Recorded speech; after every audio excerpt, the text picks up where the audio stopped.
Okay, we're running with the camera. Mm-hmm. Thank you, first of all, that you My pleasure. agreed after long emailing. And I'd like to start with the general question of how you became a Baha'i, under what circumstances. What made you join the Baha'i? Right. I've been a Baha'i since 1976. Here in Rochester, Michigan, where I grew up, I found a book on the Baha'i faith. As a young person, read it. I was very interested, attracted to the Baha'i faith. For many prior years, I had real interest in world religions and the United Nations, sense of global concerns, and was very much attracted to the teachings as presented in the Baha'u'llah and the New Era was the exact book, basic textbook of Baha'i faith going back far into the 20s even, various revisions. Anyway, shortly, I soon discovered on my own majority of Baha'i writings that had been translated up to that time, and read most of them. Went on in that way for almost a full year before I ever met another Baha'i. And at about that time, 76, then I joined the Baha'i faith, became a member. How did you, what was the process that you had to go through in order to join the faith after a year that you've been reading? Well, and how did you come? This has always been a item of contention throughout the last roughly 100 years of how does one become a Baha'i and what are the qualifications. So this has changed repeatedly throughout this period of time. But basically a declaration card. You sign your name, fill it out, basically attesting to your acceptance and belief in Baha'u'llah. And did you have to meet with people or just... Well, now sometimes that has been done in the past where there would be, especially in earlier decades, a sort of test of conscience and doctrinal questions, period of study and effort required to convince the local spiritual assembly of whatever city people might be in, if there's one, enough Baha'is. It has to be 9 Baha'is or more for there to be a spiritual assembly. And so if one exists, there would often be a membership sort of meeting, or a number of them, until one convinces them of your genuine belief and understanding of the Baha'i teachings as they understand them, really. Are there enough Baha'is to have an assembly here in Rochester? Or? There has been a number of times an assembly in Rochester Hills. It's really like a dual city kind of area. And throughout this side of Detroit metropolitan area, there have been many assemblies in different cities. Most of them come and go. There'll be only just enough people, 9, to make it. And then someone will get a job promotion and move somewhere else, Arizona or whatever has happened, and that's the end of the magic number 9, and the assembly's lost. And that's very much the way the Baha'i administration has worked throughout the United States and elsewhere in the world too, that just barely enough people will constitute an assembly, and often then that number's lost because the requisite number is half of them are made up by people transferring in for a job or something and then they leave, or by Iranian Baha'is who move to live with their family elsewhere or whatever. Have you ever served on the assembly Oh, here yes, in Rochester? I have. A number of assemblies here and elsewhere. You've lived in different cities? Certainly. I've lived all over the U.S. and parts of Asia. Oh, okay.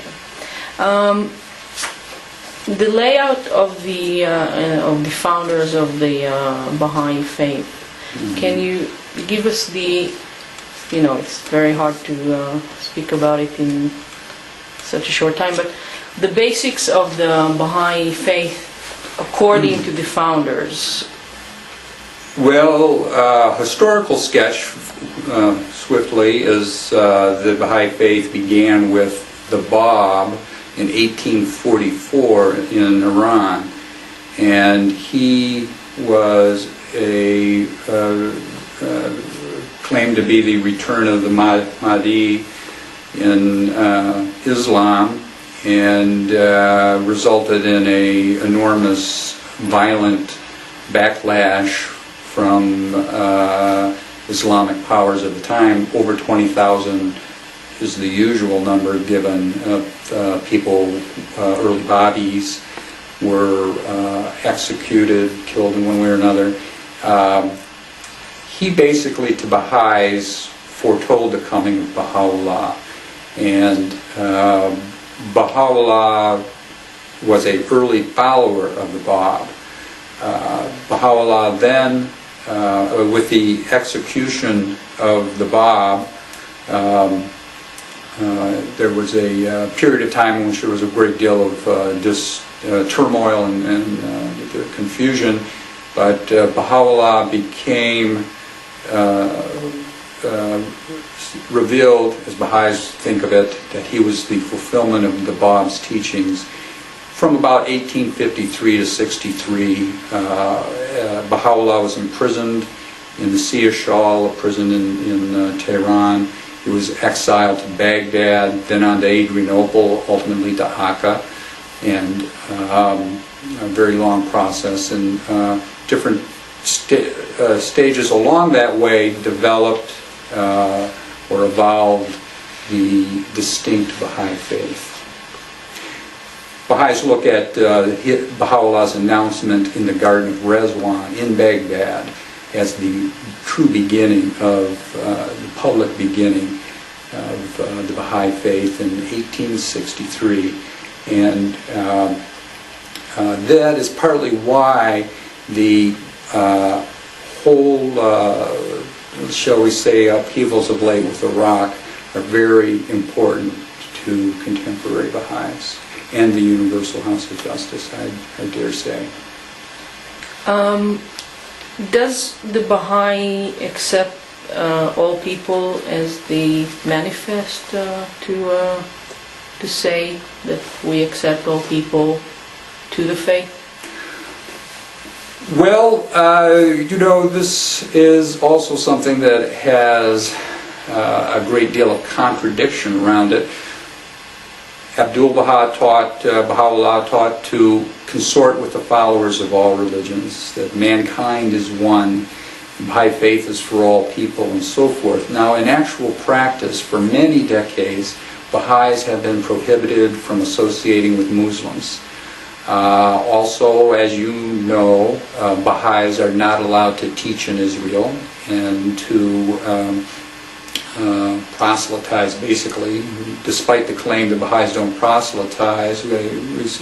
We and the organized Baha'i faith of Haifa certainly does. More subtly, perhaps, than some religions, but it's definitely there. And so there's that complexity, really, on all issues, Baha'i. Okay. How does the Baha'i faith relate to other religions?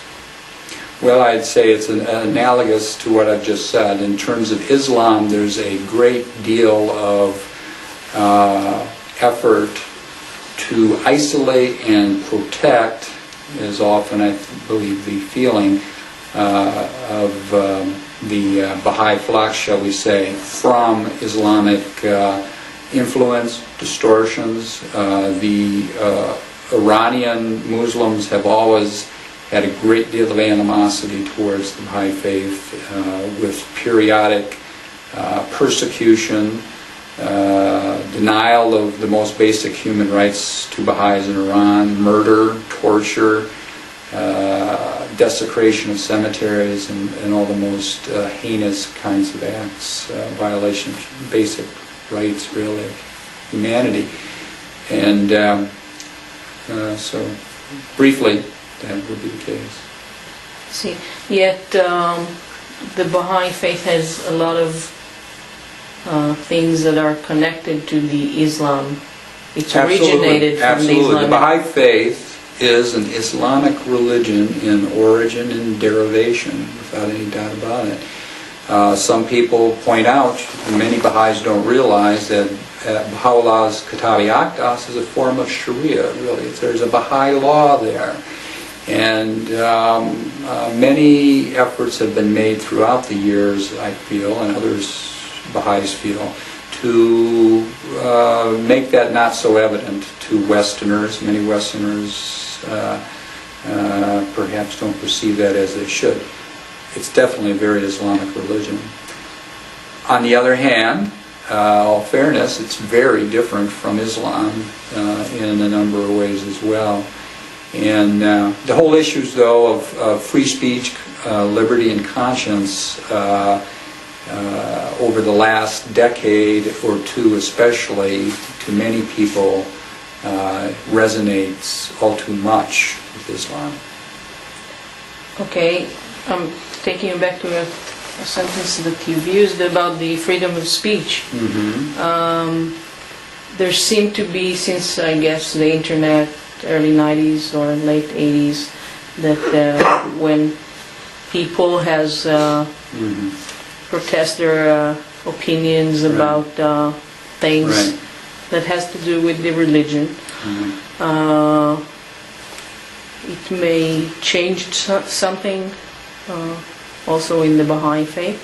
Well, as with the former USSR or China, the development of the internet for the first time made it possible for Baha'is to communicate with one another around the country, the United States, or around the world, and to express their opinions without having them squelched and suppressed. So there was an enormous explosion progressively of pent-up feelings, anger, and worries, fears, and concerns about the whole span of issues revolving around free speech and conscience.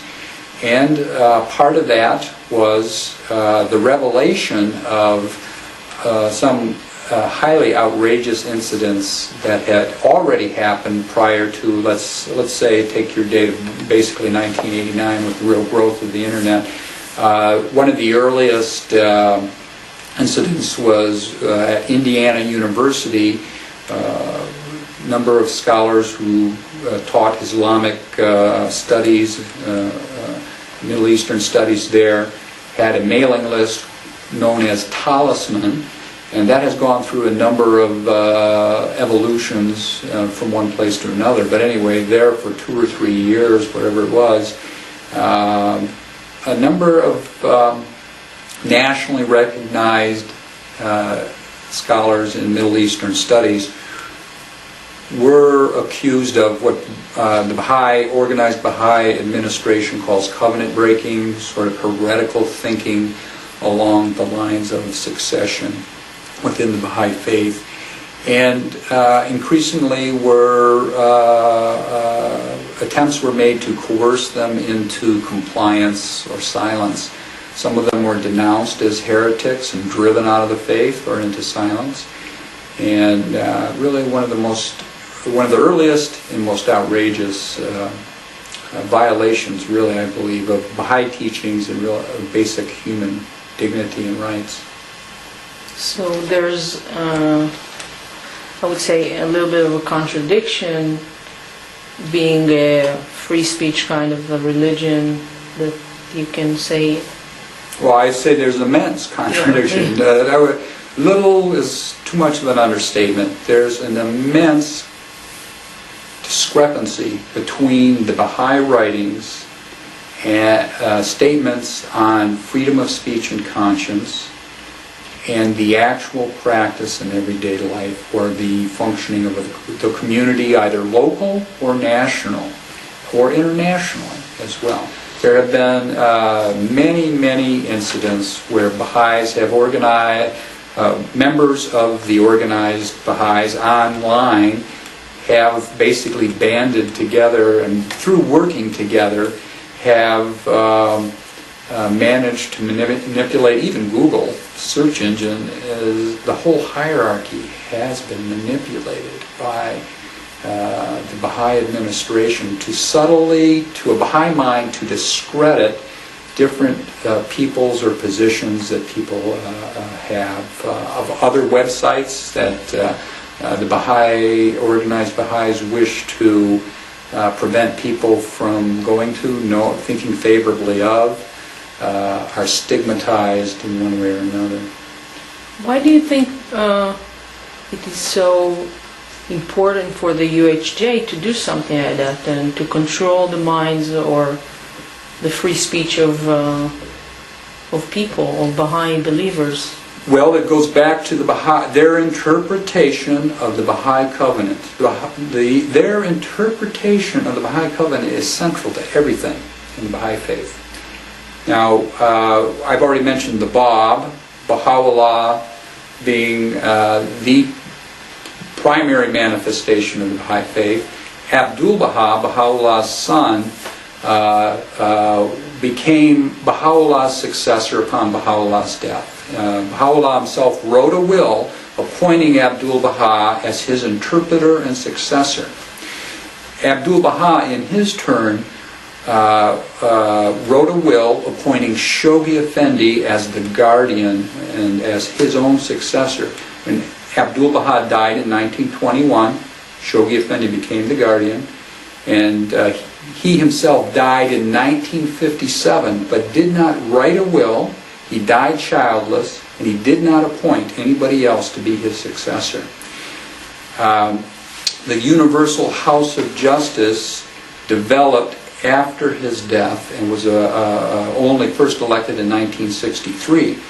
That whole chain of development of one successor following another, one appointing the subsequent one, is essential to the Universal House of Justice's own claim to authority, power, right to interpret and to shape, legislate, and so forth, run the entire Baha'i community. Any opinion or idea that deviates in the slightest, most minute way from what they believe is the orthodox position is anathema and is vehemently or subtly attacked in one way or another by the whole range of de facto clergy that has evolved through their as a result of their own creation. Which brings me to think it's a very democratic kind of religion in a way of the electing your assemblies and everything. So for example, you were an assembly member. Right.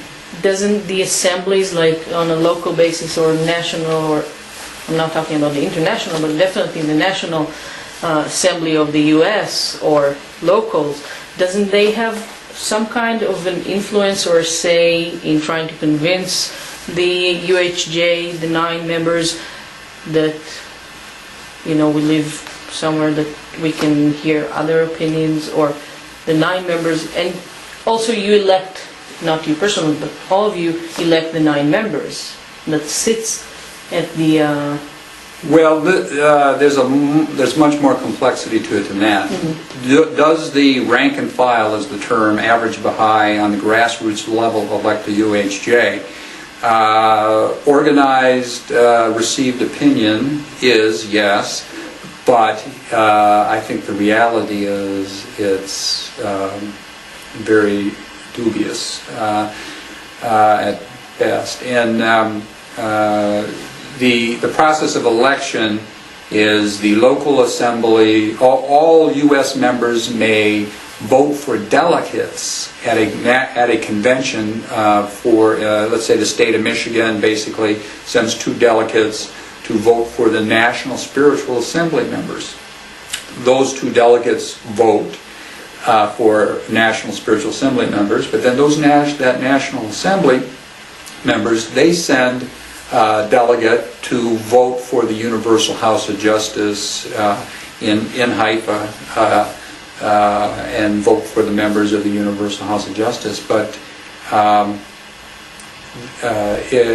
some people feel it's become sort of a college of cardinals, analogous to the Catholic faith, where there is a great deal of inbred fraternizing that doesn't reflect the rank and file feeling and membership. Also, a major part of Baha'i history in terms of voting is that the whole process produces people who, once they become elected, virtually remain in office for the rest of their lives until they resign. There's no change. It's very, very difficult. There are just almost innumerable instances of someone being elected to an assembly at any level, and they stay there till death. For a variety of reasons, the claim is there is no electioneering, no campaigning for a position, but those who, once they obtain a position on an assembly, do and have found subtle ways to continue to electioneer, to stay on those assemblies. On the other hand, the grassroots people, the rank and file, have found it exceedingly difficult to appoint someone else to discuss their qualities, if you will, the qualities of membership now needed, new qualities in a person or attributes needed on the local assembly, the national assembly, what have you.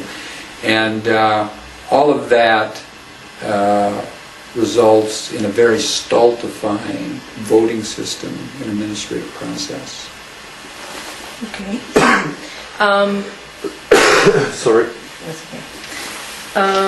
What were the circumstances besides the will of Shoghi Effendi after 57 that led to this, I would say, a change in the way the Baha'i faith has been handling itself with a guardian, Right. a family-oriented guardianship, to a United House of Justice kind of assembly that controls, or being the clergy or the guardian of the faith? What was the changes besides the fact that Shoghi Effendi was not, because they did have other family members, and they are still family related to the Bao alive, and that are still alive. Well, the fact is, though, Shoghi Effendi threw out all his family members from the Baha'i faith. They were all denounced as covenant breakers at one time or another, and were put outside the Baha'i faith for heretical reasons, or whatever reasons Shoghi Effendi had. Now, and that is all clouded in mystery, and shrouded, let's say, in issues that are not public. I do not know anywhere near the details about it. And so forth. Now, there are a few books in that regard I referred you to, but when Shoghi Effendi died, he died without following the will and testament of Abdu'l-Baha. Abdu'l-Baha writes, the guardian must appoint his successor, that he must state who the next guardian will be. Well, Shoghi Effendi died without an heir. First of all, the will and testament requires that the guardian be a lineal descendant of the first guardian. Shoghi Effendi had no children. There was no lineal descendant. Upon his death in 1957, basically, the Baha'i faith was left on its own to decide, now what do we do to organize and administer ourselves and claim authority. The only, it's an extremely complex issue of what happened.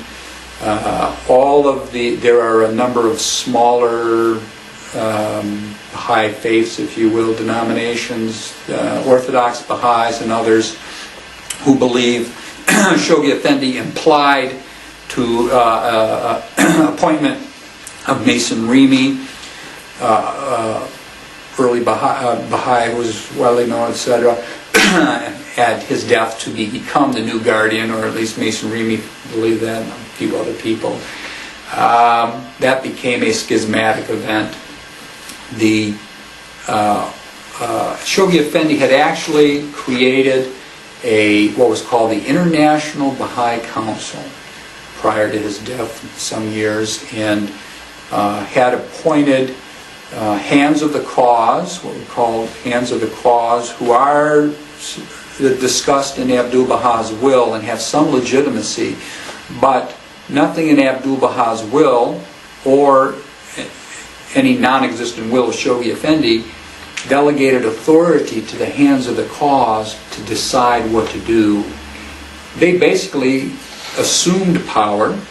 They decided under their own lights what to do and how to develop and establish the Universal House of Justice. There is nothing in writing, either in Abdu'l-Baha's will or in anything by Shoghi Effendi, detailing or establishing any system for transferring power without lineal descendants becoming a guardian.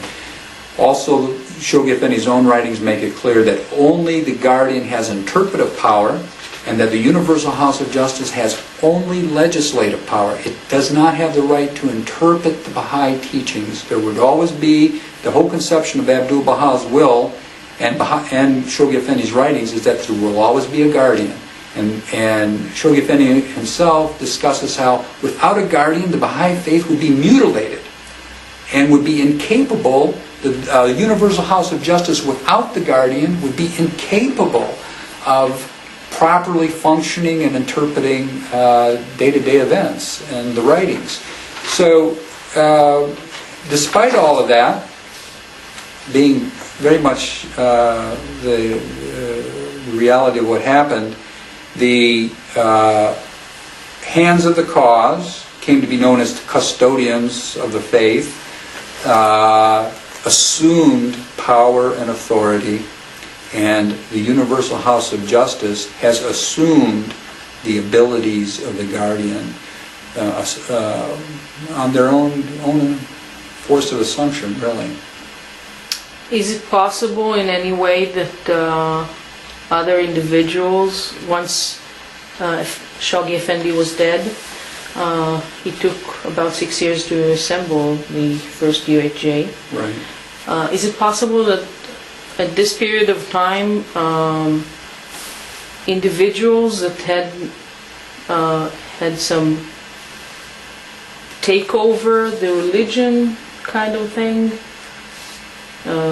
that were out of the religion, that had different intentions, maybe? Human nature being what it is, one should never dismiss any possibility. I'm not sure I hear and understand a clear question when you're asking. Let me try and... there were definitely individuals, Mason Remy primarily, and a few people associated with him who claimed in a short time, not immediately, but the time, the details of which I can't immediately recount, there may have been a year or two period in which this happened.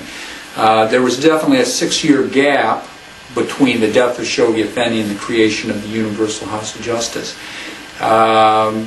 There's an enormous amount of documents marshaled by the organized Baha'i faith defending what was done, defending their positions and so forth. But this all of which is from the victor, shall we say. So, and in fact, everything in the Baha'i faith and writings is basically the writings and works of those who are in control and power. There's a fundamental bias to any Baha'i source on this issue as well. Which brings me to the power and the role of the UHJ. if you can elaborate on this issue of what exactly today, or at least from 63 when it was established, and if there was changes in the role of the UHA, or if it changed by its own. I mean, if they did change anything. Baha'u'llah's own writings mention a universal house of justice, very vaguely and in the most general of terms, and predominantly, seemingly consultative, largely democratic sense. It's really left up to Abdu'l-Baha and then Shoghi Effendi to develop and fill in the details. Most of the Baha'i organization and system of administration was truly developed under Shoghi Effendi, although there were early assemblies during Abdu'l-Baha's life in the United States and elsewhere. And that did carry over and influence what Shoghi Effendi, I believe, further developed on. Anyway, with the Universal House of Justice creation in 1963, first of all, there is no legitimacy to the creation of the Universal House of Justice in the along the lines of the will and testament of Abdu'l-Baha and the writings of Shoghi Effendi. The whole system of the Universal House of Justice is evolved out of the decisions made by the custodians of the faith, the hands of a cause that Shoghi Effendi did appoint, but that did not give them the authority of interpretation, crucial, of the Baha'i writings. Yet they did had to interpret, is the argument, what the Baha'i writings state along these lines, and how to create the Universal House of Justice. Shoghi Effendi, again, died without giving any directions on how to create the Universal House of Justice. So it was really up to basically almost anyone to come up with the way to do it. And it's logical to say, well, the hands of the cause were appointed by Shoghi Effendi, and so they must know and so forth, but there is nothing in the writings legitimating that in any way whatsoever, and I can't emphasize that enough. There's the crux right there. Why part of crucial to understand what was done by the custodians of faith was they put aside the International Baha'i Council. Shoghi Effendi had established the International Baha'i Council just a few years prior to his death, whatever it was, clearly as a method towards evolving into the Universal House of Justice. Why and wherefore, what were the reasons that the hands of the cause put that aside is left up to anybody's imagination. There's no reason. There's nothing that Shoghi Effendi wrote that said, if I die and there's no Universal House of Justice, disband the International Baha'i Council. Now, of course, Mason Remy was the president, appointed by Shoghi Effendi to be the president of the International Baha'i Council. That is his sole claim to having been an implied guardian by Shoghi Effendi, which I and other members of the Reformed Baha'i faith don't accept.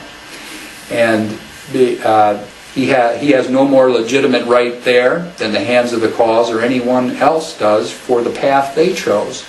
The reality is that method of succession ended with his death, and to Reformed Baha'is ended with the death of Shoghi Effendi, that whole interpretive system and the lineal descendants and so forth. The hands of the cause basically performed creative surgery and found a way to create a Universal House of Justice on their own, under the International Baha'i Council, it would have been a longer process, much longer process until reaching the Universal House of Justice. Abdu'l-Baha's will talks about it being universally elected by all the nations on earth. And Shoghi Effendi had clearly already perceived it as taking much more than 6 years to put together. So there's that complexity, and how authentic and legitimate is the Universal House of Justice. In retrospect, 40 years or more, given all of the issues and disruptions of coercion of conscience and freedom of speech and so forth that have taken place, I and many other people feel that it only again highlights that something crucial went wrong at that period of time. And no matter to what extent the Universal House of Justice pretends otherwise in the Baha'i administration, the reality as lived and experienced on the ground in Baha'i communities attests to their usurpation of power within the Baha'i institutions. I want to ask about the goals of the UHJ. What do you think are their goals, given this? You see, it's a fact. It's been a fact for 50 years almost, that there is a House of Justice that makes the decisions in the Baha'i world.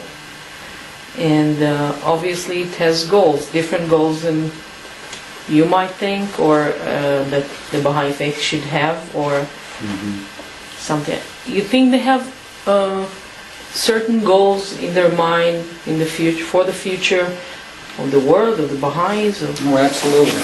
And please. Most evident. You're right, it's a fait accompli. It's, they exist, and they were created, and they are the dominant force within the Baha'i faith today. They are the dominant denomination. But there are other views as well, and so I don't concede for a moment to the organized Baha'i faith of Haifa neither legitimacy nor how lasting they will prove under the aegis of history. Now, to answer your question though, do they have goals? Absolutely. And I feel basically increasingly their goals are based on distortions of Baha'i teachings, and they're crucial here. They do not have the interpretive power to interpret the writings correctly. Their goals are based on misinterpretations. They very much want to create a theocracy, not just a theocracy in one country, but truly a global theocracy. There are often many Baha'is, longtime Baha'is, who've observed and watched this over many decades, interested in creating a system of for acquisition of power, control, wealth.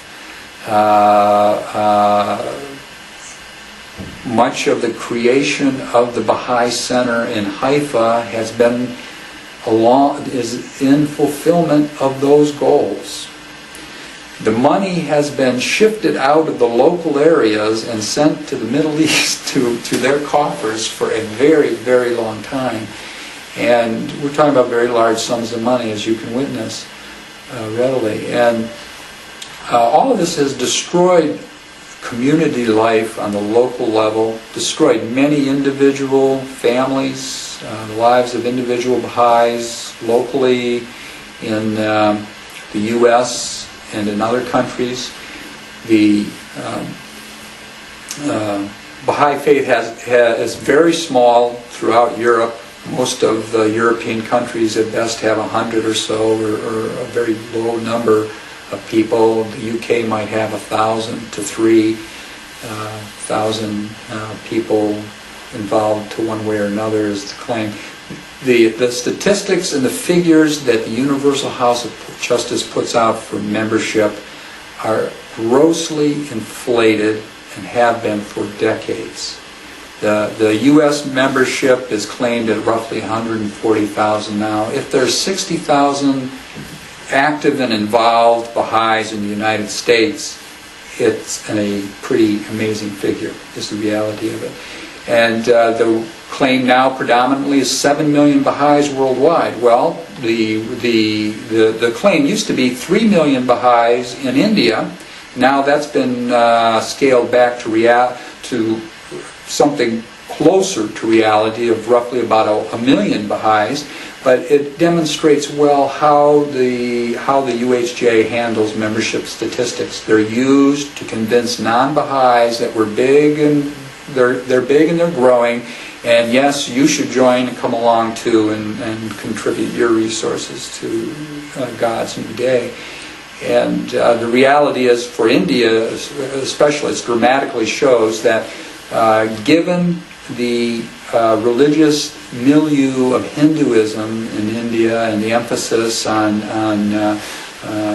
the oneness of God and all manifestations and the unity and so forth of Hinduism, it doesn't mean a lot for a Baha'i in a car and a group of travel teachers to roll into a village in India, talk about Baha'u'llah in the square or whatever, and virtually everybody says, oh yes, I'm a Baha'i, I can agree to that.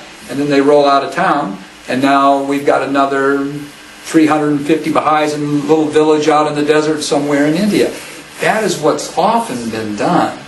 And then those people really, with little or no involvement, become part of the statistical number that's used. These numbers are foisted off on incredibly legitimate sources that don't know any better. The Encyclopedia Britannica, for instance, there was an incident online where that went on for a long time, trying to get them to realize that the numbers they've been fed are really bogus numbers. And it's not uncommon for U.S. newspapers and others to take the number of 6 million or 7 million or whatever that they find in one resource or another that's been seduced through such methods, and publish articles or whatever citing them. So there's a great deal of duplicity, dishonesty, and many Baha'is feel deep misgivings about the goals of the Universal House of Justice in America. I would like to stay on that point. You did in the thesis, 95 thesis, you mentioned acquiring wealth and power. When you acquire wealth and power, you acquire that for a reason, I guess, to use it as for different sort of things. Why do you think, or how do you see the goals? What do they want to do with all this wealth and power at the end? You know, we can look ahead after our time at least, or even in our time. Well, there's an endless range of human possibilities to why people want and desire wealth and power. And all of the religions talk about it. All of the Pentateuch and all of the great teachings of religious leaders. Dare I say why the Universal House of Justice wants it?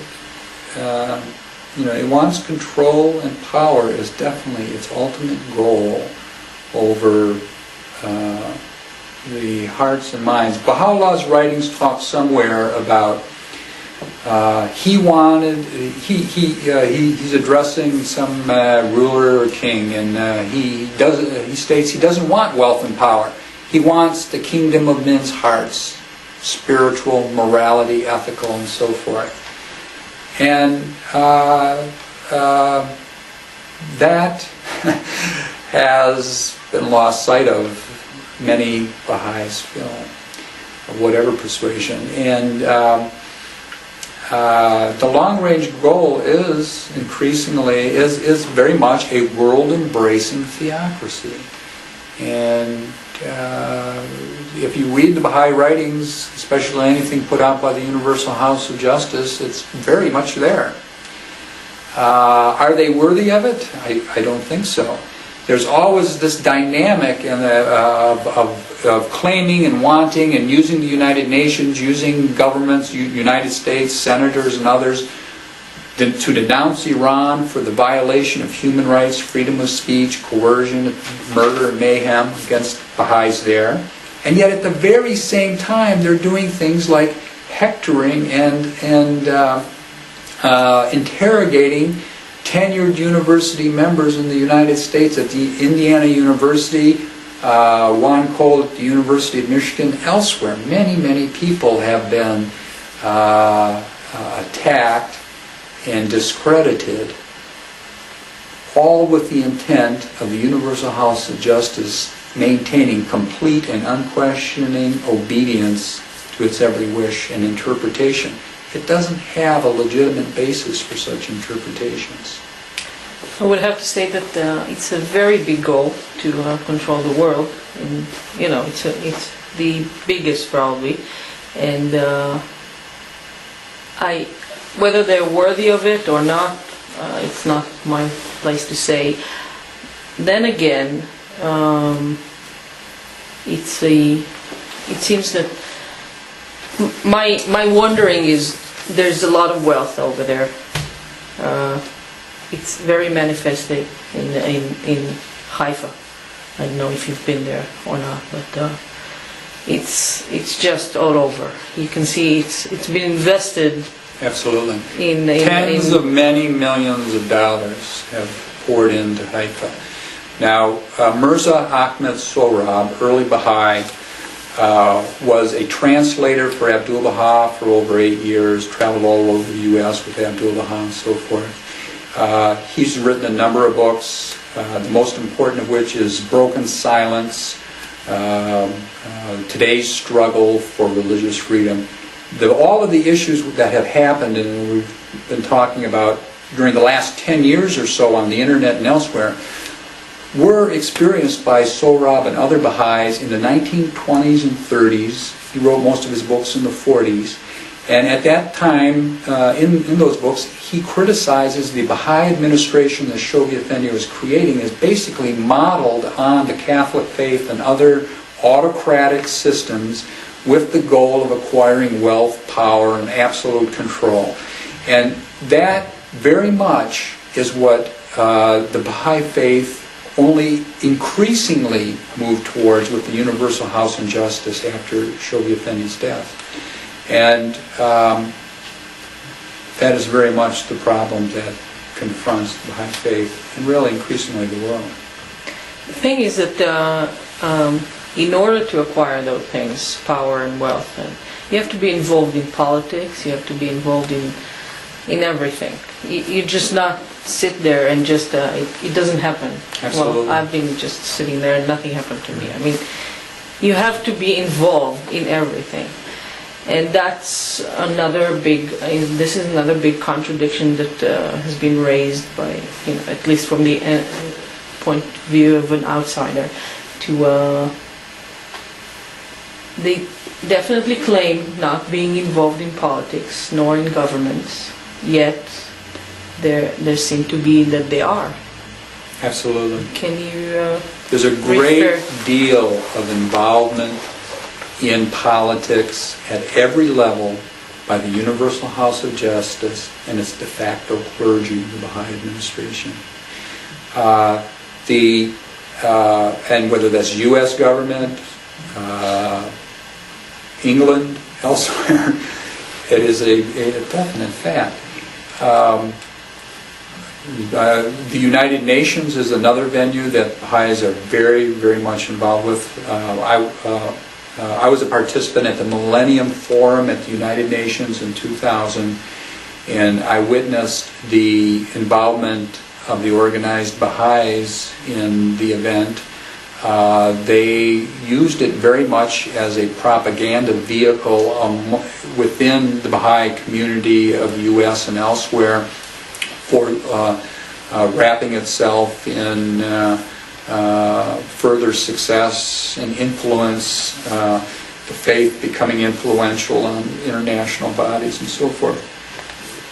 I believe they abused their access in a number of ways that gave them, because they used the mailing list of all participants at the Millennium Summit in May of 2000.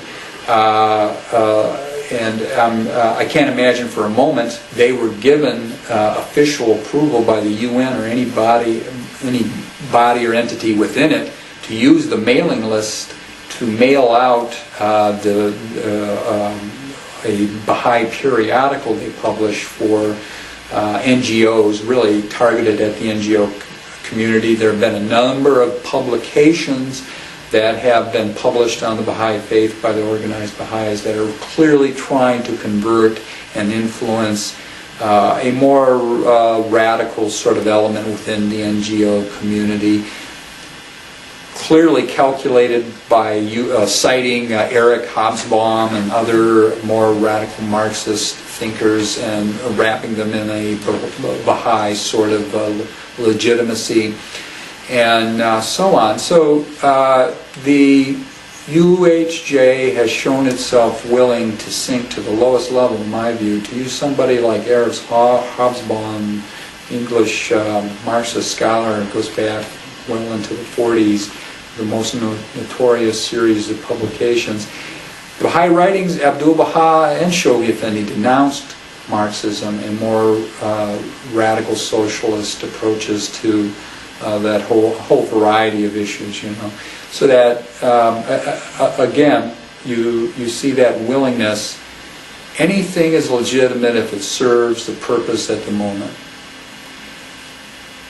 And you're absolutely right. To acquire political power, control, and wealth, they have to be and are more than willing to be involved in politics. Can you explain a little bit about their status as an NGO at the UN, the Baha'i status as an NGO at the UN? Well, the representative, his last name, Takeste Aderam, is the president or whatever of the Baha'i International Community, the official name of the Baha'i faith at the UN. And he was involved in central to organizing the Millennium Forum. The extent to which that influence goes is beyond the public eye, beyond my knowledge, but it was very much played up by official Baha'i news sources here in the U.S. and elsewhere as a further step towards achieving influence on the international scale.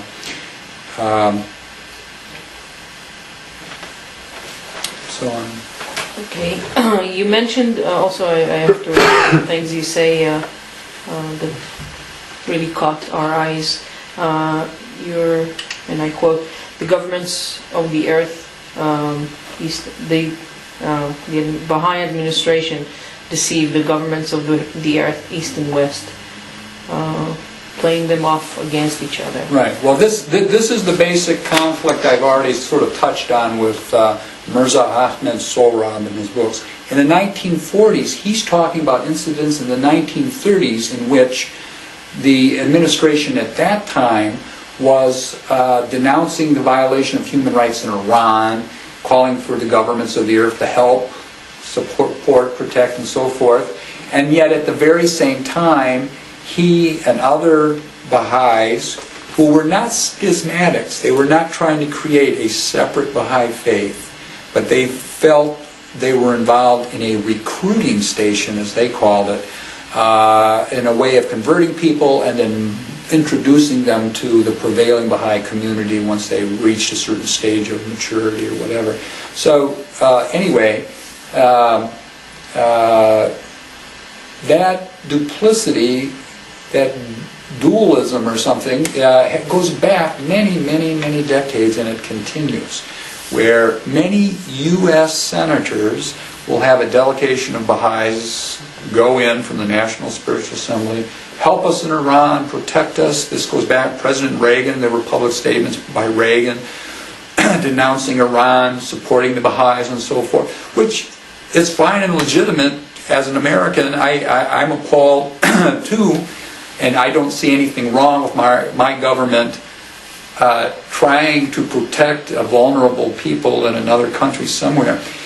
What disturbs me is what those senators don't know is at the same time university professors in this country are being treated as heretics for their ideas expressed in the email forum, for the slightest perceived, real or misperceived deviation of thought from a very coercive party line. There's a long tradition in Western society, cultures, Europe, the U.S., of freedom of speech and conscience and religious freedom. The Baha'i administration has no respect whatsoever. Despite its talking out of one side of its mouth, it does something else out the other side. And there's this basic conflict between the human rights and situations in Iran and what's actually done in the West that is most disturbing to many, many people for reaching back to Sohrab. Tango, and obviously the governments, the other governments that are collaborating with the Baha'i faith or with the UHJ have mutual interests, I would say. Why would the U.S. government have such an interest in such a small faith? Or I mentioned Reagan earlier. yeah, Reagan needed a bludgeon with which to beat Iran, and the Baha'i faith was most convenient for his issues at that time. The Baha'is know they can use the governments along those lines when they need them. Now, to what extent does the U.S. senators, president, so forth, Bill Clinton, others have spoken out in defense of Baha'is at one very incident or another. What extent do they know about the problems of coercion of conscience and so forth here? It's very hard to say. I've never seen any evidence that they have the slightest inkling of it. It's certainly not in the Baha'i administration's interest to inform them. They're not going to do that and never have, and vehemently deny it and so forth. So I'd say that's what's happening. The Universal House of Justice of the organized Baha'i faith knows how to use the self-interest of the political unit, whether it's U.S. or certainly Israeli. I don't know the complexities of it there, but the UHJ is doing it to its own best advantage. I do. Yeah, I'm sure of that. Mm-hmm. I mean, there are. Both sides are using each other. Let me interrupt you. Okay. Shoghi Effendi many times met with the Israeli leaders of his day, or had a variety of lawyers and other Baha'i administrators do so. So they very much understood what was required and how to reach a mutual understanding with the Israeli government. Part of the reason Baha'is don't proselytize in Israel has to be related to that. Can we stop for a Yeah. minute because there's a Just wanna plane wait or for the something? plane. Yeah, plane.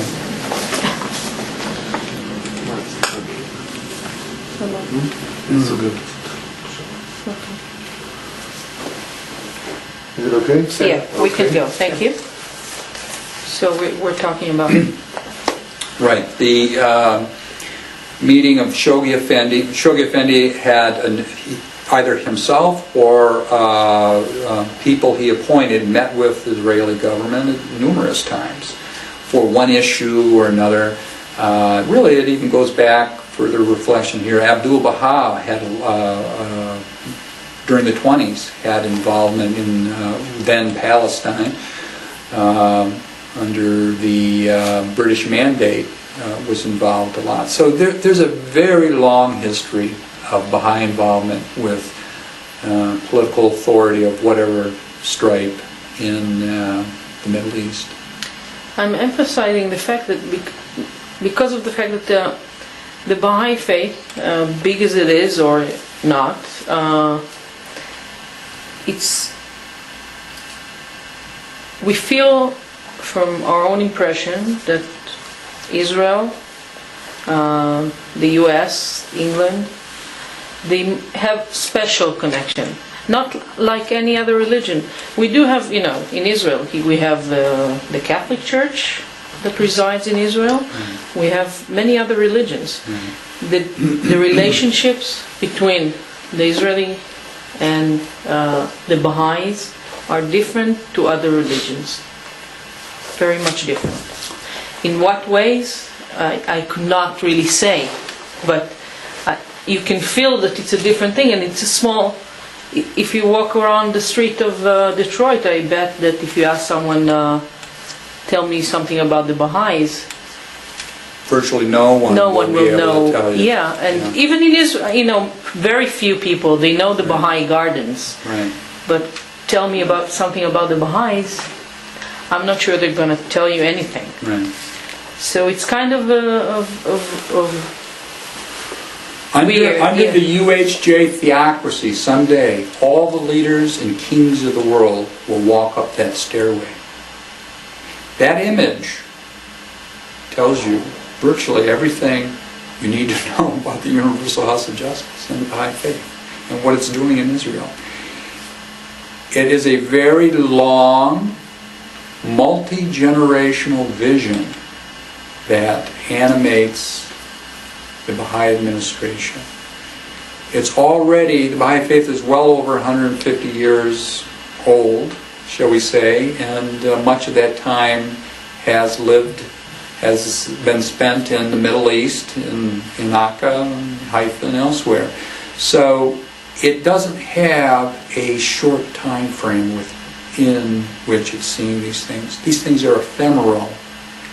And the most crucial thing to it is complete and absolute obedience, which gives it the power to mold, manipulate, shape, sculpt the personalities, minds, and hearts of its followers, wherever on earth they are, and towards its ultimate goals. I can understand that. If we put Israel aside for a minute and we take the United States, which has the population of about 300 million people, the Baha'is in the United States are what? Let's say the highest figure of 100,000 people? If there's 60,000, it's a surprise. Yeah, the reality of it. They claim one for 140,000. It's false. I think there's more Krishna believers in the U.S. than Baha'is, and I don't see them being crucial or important to the U.S. as the Baha'is. So you're saying to me you perceive the Baha'is as crucial or important to the U.S. government? Do you think they're crucial? They're useful at times when we have to deal with Iran and we want to denounce for political purposes the Iranian fanatical government or whatever. How do we do that? Well, here's a little group of people who are being brutalized, always have been and are, no matter what time of history you want to look at in Iran. So it's convenient, and the Baha'i administration knows it can always turn and use the shared values, shall we say, or use the government officials in the U.S. To accomplish their goals. I don't believe the U.S. government is in some sort of conspiracy theory with the Baha'is. I think most U.S. politicians don't have a clue, and they don't really understand the extent to which life as it exists and functions in a Baha'i community in the United States is counter to many of the basic fundamental human rights that Americans think as sacred. Okay. They're not sacred. to many Baha'i administrators. And that's the bitter experience that over the last 10 and even 40, 50 years has repeatedly been demonstrated to thoughtful, intelligent Baha'is. Unsophisticated, uneducated, sentimental, maudlin Baha'is, they don't have anything to worry about. It's the people who are well educated, especially artists, writers, intellectuals. My own background is in English language and literature. I consider myself first a poet and a writer. I spent a long period of my life working with ideas. People who are knowledgeable about ideas, feel comfortable and live in that realm, they're the ones who are persecuted and are perceived as a threat to the Baha'i administration. Because when we're stepped on and coerced, we know it. And we're not easily persuaded otherwise. And it's exactly those kinds of people, myself included, I feel, that are at the center of every single issue that's developed over the last decades, documented on my Baha'i censorship website and elsewhere.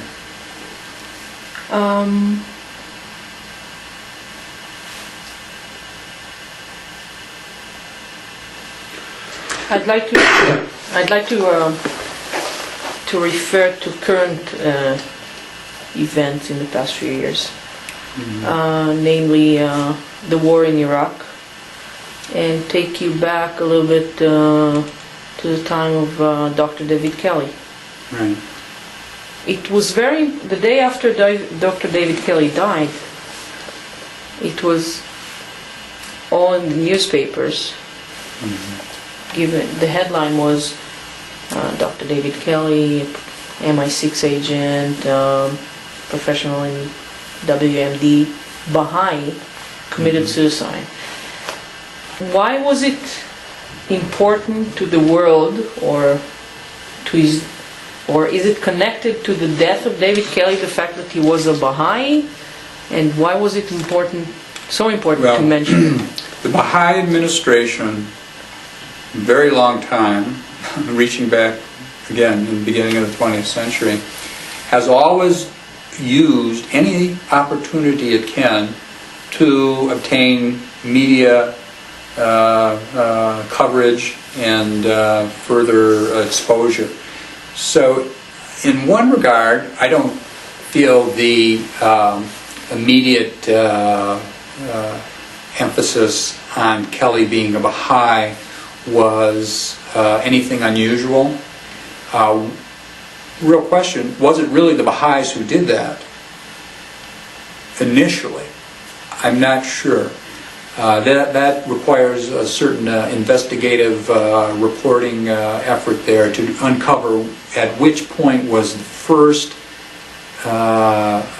report that he was a Baha'i that came out, and how was that used and emphasized. Now, with David Kelly, there are enormous and profound questions of the Baha'i administration involvement there that have not been researched or covered in any satisfying way, to my mind. And I've tried to document that on my Baha'i censorship website all along.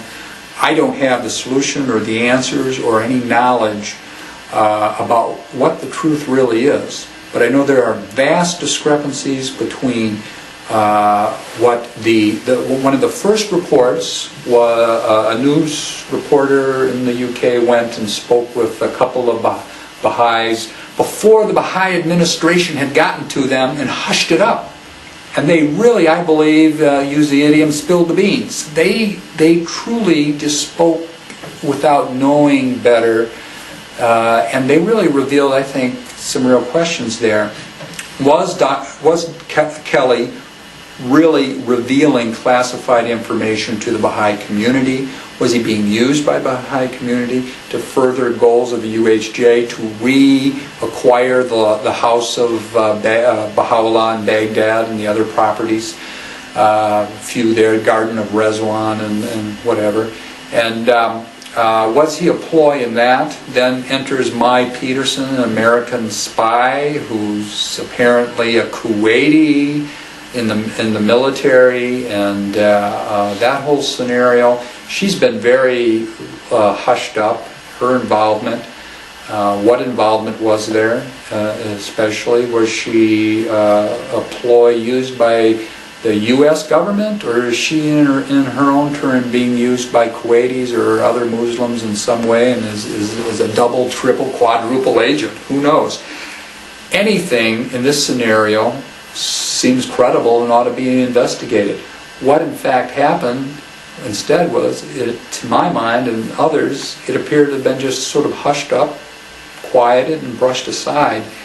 And I continue to have very real misgivings about the whole incident. You did not mention the fact that Mai Peterson was also a Baha'i. Who's that? Mai Peterson. Yeah, Mai Peterson was a Baha'i, of course, and I had presupposed that really. What was her involvement as a Baha'i? Was it intentional? Was she under any direction, real or implied, of the Universal House of Justice or administration to convert him in some sort of scenario to reacquire land and influence in the Middle East? It's very hard to say. The actual court record of then Barney Life in his testimony to Lord Hutton is full of distortions and ambiguities. Now, I tried to write all of my misgivings down on the relevant web page on my website for the very reason that I wanted to capture it fresh and what were my real concerns. He truly, in my view, was trying to put a spin on every question he was asked by Lord Hutton and dismiss any involvement of the Baha'is. And I think there are some comments there that Lord Hutton even knew he was playing a role. And so I think only an intelligent mind can wonder what in the devil was really going on. I don't know. I don't make any claims beyond. I have no knowledge beyond what I have there on the website. Given my experience of Baha'is for over whatever it is now, pushing 30 years, and being involved in many of these incidents online and elsewhere, and witnessing just countless others in community life, I have great misgivings. I certainly would not believe anything anyone in the Baha'i administration, including Barney Life, would have to say about Kelly and Mai Peterson. Yeah, and if you read and you have the testimony of Mr. Life at the Hutton inquiry, the questions that he was asked were not very. There was no follow-up questions. Yeah. It was very perfunctory, I think, just sort of bureaucratic. Yeah. There were not probing, serious questions from Lord Hutton in the public record. Why not? It struck me as a surprise that he would have been called to the inquiry, and then there weren't any really serious questions asked of him. It is as though everything was settled prior to his testimony. So again, I don't understand what that is all about. Will it ever be solved? It may never be, but it certainly leaves enormous questions unanswered. In your opinion, is it possible that the UHJ, as representative of the Baha'is, had anything to do with the war in Iraq? I don't know that it did. I wouldn't exclude the possibility. I wouldn't exclude the possibility that it cooperated in some way with Mai Peterson, with the U.S. military or government. I think really anything is possible when it comes down to it. And I have no hard evidence, and everything's only speculative. But again, to try to give you an idea, how important is it to the Baha'i administration to reacquire the House of Baha'u'llah in Baghdad and the Garden of Rezwan in Baghdad? Back in the 1930s, there's in one of Mirza Ahmad Sohrab's books, maybe it is Broken Silence or one of the others, he points out the central importance of Baghdad and that reacquiring Baghdad's properties is crucial to the long-range vision of the Baha'i administration. He wrote that in 1940, early 1940s, and decades before this ever happened. But again, it shows, he reveals there, and this is somewhere on my website too, just how important that property is. To a non-Baha'i or a secular mind, it's easy just to brush that aside and say, well, they're just sitting around waiting, and they had nothing to do with history and events.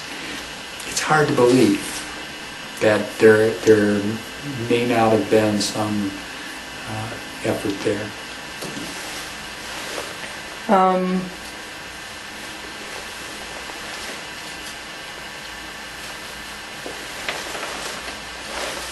You talked about also on your website, about corrupting historical facts.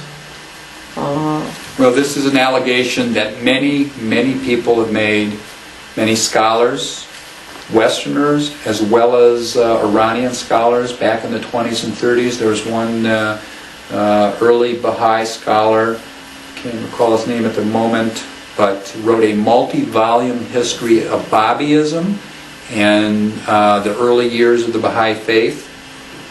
It was repudiated as heretical in one way or for a variety of reasons by the Baha'i administration of the time.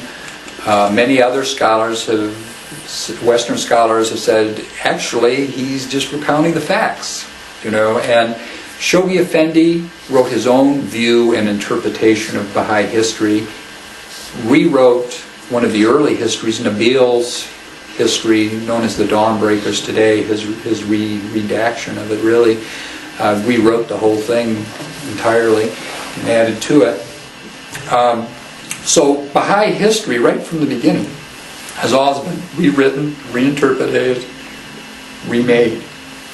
And that only continues today. And it has become more ruthless in the last decade or so, where we have Juan Cole, University of Michigan, tenured professor, being interrogated by basically thought police from auxiliary board members of the United States Baha'i community, and questioned about his thinking and ideas and beliefs, and pressure put on him to change his views and so forth. That's just outrageous. Abdu'l-Baha talked about the freedom of conscience is to be respected and valued, and from that early respect of conscience, we have changed to, the Baha'i faith has changed to a very different emphasis.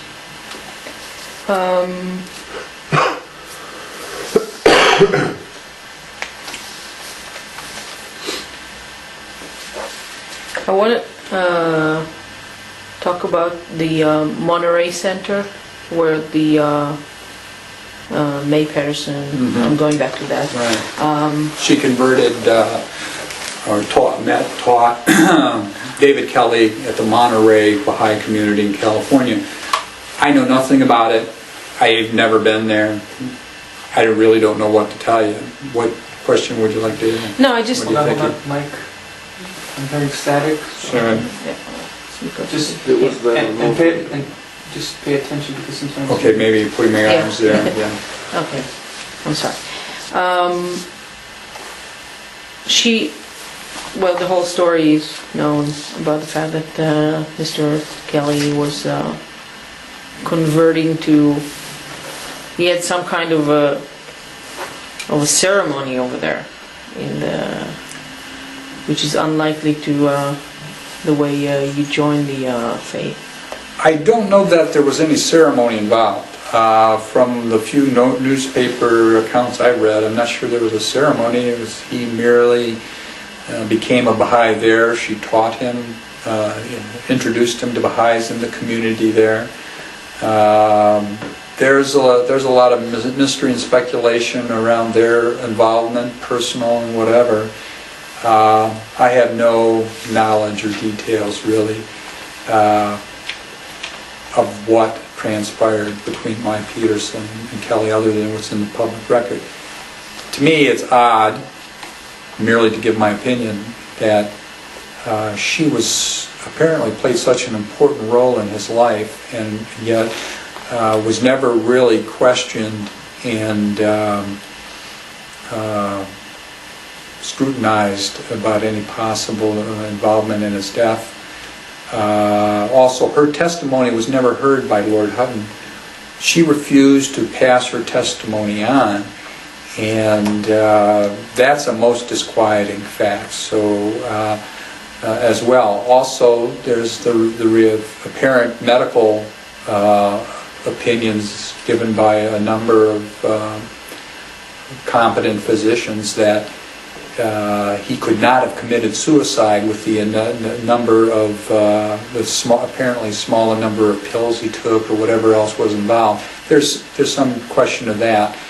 I'm not qualified to speak in those regards, but again, it raises the questions of, was there a real effort to determine what really happened and what the involvement of Baha'is was? I feel there wasn't. You mentioned along our conversation the different denominations in the Baha'i faith. Mm-hmm. Something that is not very much out there, beside the fact of the Reformed Baha'is, is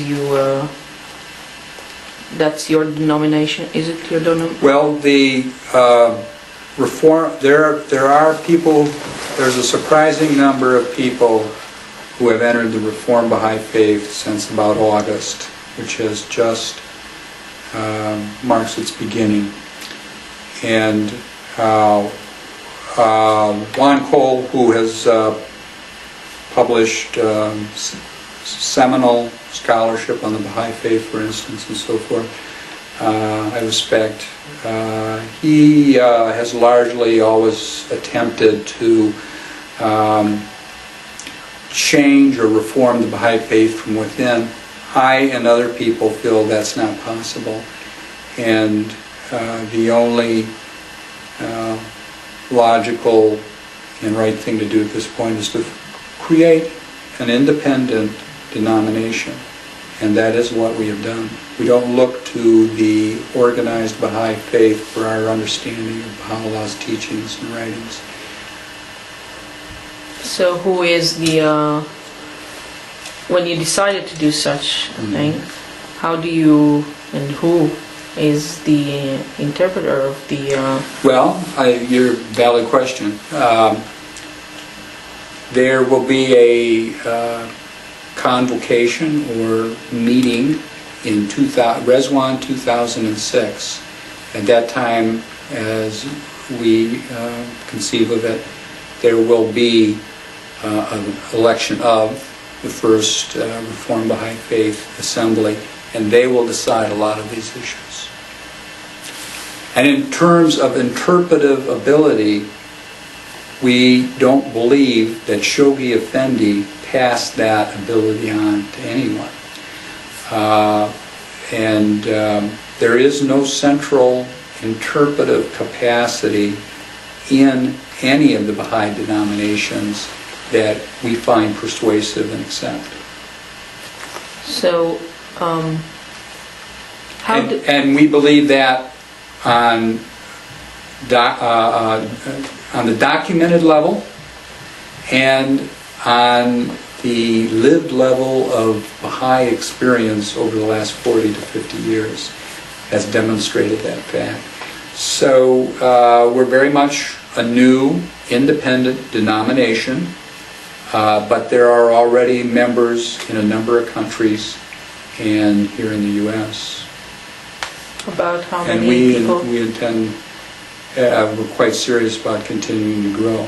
Well, again, I feel a surprising number, and I believe that all those types of questions and decisions are best left up to the first Reformed Baha'i Assembly to decide how to begin to execute and act on.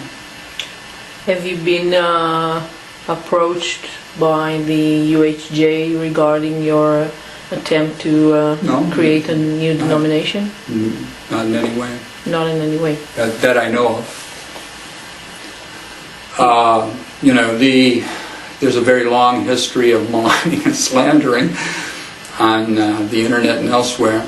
And in Baha'i community life, Baha'i publications, this has been done with absolutely everybody we've discussed thus far, from Sohrab and earlier. And so I wouldn't want to screen anything out or think nothing could happen, but I've never been contacted by them. I don't really expect to be. Oh, what do you mean Why would they contact me? I don't look to them as a source of authority or interpretation of Baha'u'llah's teachings and writings. Now, we talk about Judaism, we talk about Christianity. There are many different shades of opinion and thought. We take that as normal and natural, and yet it has been the emphasis of the Baha'i administration that should not be the case with the Baha'i faith. Their whole focus and emphasis is on obedience from the death of Abdul-Baha on, a self-serving and increasingly coercive emphasis. We simply don't accept that, and for all the reasons I've alluded to. If you had to differentiate between the two, the UHJ, which is what is known in the world as the Baha'i faith, and the Reformed Baha'is, what is the core difference? We've already mentioned the 95 Theses, which tries to highlight and briefly highlight the many issues involved that distinguish the impulse of the Reformed Baha'is from the organized Baha'is under the UHJ in Haifa. Also, there's another crucial paper called On Baha'i Liberty that's on the reformbaha'i.org. You may not be familiar with it. It was just posted early October. But again, On Baha'i Liberty tries to focus on this history of the coercion of conscience and free speech and the uses of slander and abuse against the individual for the slightest shade of independent thinking. And really surveys and sums up that experience, and thereby sets forth real differences and distinctions that at this stage the Reformed Baha'i faith conceives of it itself as attempting to create and develop as a separate denomination. Can you tell us from your own experience the slander and harassment that you've been through with the virtually endless with the Baha'i faith? The story of your everything imaginable. Now, my experience is not unique. Yeah, I know. That is what I would want to begin with. All right. Many people talk about harassing phone calls, email, internet attacks of a whole variety, personal slander, abuse. I've been somewhat central to a very long effort since 1997, really, to create a forum that could not be manipulated and distorted online, where people can speak all of the liberal as well as the more conventional websites and discussion sites, forums, on so forth, emailing lists, are all still moderated, and whether it gets a fundamentalist UHJ sort of interpretation or a liberal biased interpretation, it's still there's still always censorship going on. What people are reading online has been vetted or screened in one way or another. That's a major concern to me and to others, and that reaches back through all of the publications about the Baha'i faith and otherwise. They're one really truly trying to understand should ask themselves, from whence does this source come? And of course, that's only to talk about the realities of history in terms of Judaism or Christianity, which domination, whose opinion and view you're receiving. So I'd want to present it in a broader perspective too. When we first started emailing each other, it was because we got we found your website. We started almost 2 years ago when we started our research. And then there was the stage of us getting together. Mm-hmm. And we felt towards, like, right before we met, that there was you really was, I don't know, trying to emphasize the fact that we are not Baha'is in any way or representative of the Baha'is in Haifa. It was very important for you. And my wonder is, why was it important to you to know that we're not, but why was it important to you to make sure very clearly that we are not Baha'is in any, I mean, Baha'is we can be, but not sent by the UHJ? I've been a Baha'i since 1976. I've seen many, many incidents throughout that time, prior to the upheavals even on the internet, of things not being what appears to be. So I had to ascertain as much as possible who you are and where you're coming from. You have your own view. I don't know the complexities of Israeli politics and social concerns that obviously you do, and where you're coming from in all of that. I don't particularly care to be used for someone else's, as a human being, someone else's concerns. But I'm happy to meet with you and share with you my experience and my views. And I present myself only as an individual human being and what my experience has been, not as the dictatorial truth. It's one person's view on the Baha'i faith and the issues involved here. You talk to someone else, you're going to get another view. You could certainly pick I'm sure perhaps for your program you'll choose Baha'is who cleave to the Universal House of Justice interpretation and line of thought, and you will get pretty much exactly the opposite views that I've shared with you today. So that's basically it. Yeah, that's, of course, it has to bring the thing. My feeling was at the point. It's obvious that when you email each other, no matter what about, via the internet, it's you don't know each other. Absolutely. It happens every day on the different levels. I've seen the Universal House of Justice or the Baha'i administration present itself as one thing many, many times when it's something else. and then witnessed what's happened to the people involved and watched their individual lives, their family lives, their marriages, their community life as Baha'is get destroyed. So, That's why. oh, that's fine. I really, well, And you know, it may give you some inkling, a further idea of the difference between the public image of the Baha'i faith and what many people have experienced. So it would be safe to say that you were a little bit afraid of the fact that we might be... Well, I can't rule it out. I don't know.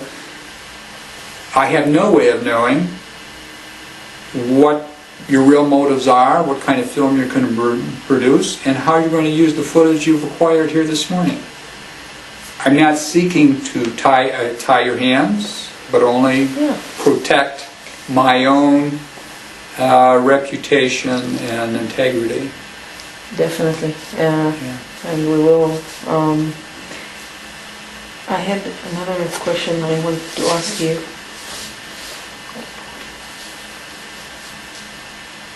Can't hand me the list of questions.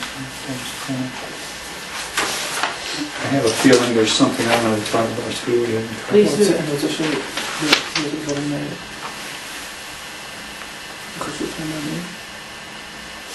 בדיוק אמרנו, הוא אמר קודם שהוא משורר בקצרה, שיכיל יותר איפה הוא למד, איפה הוא התגורר, באיזה מדינות בעולם, שתהיה...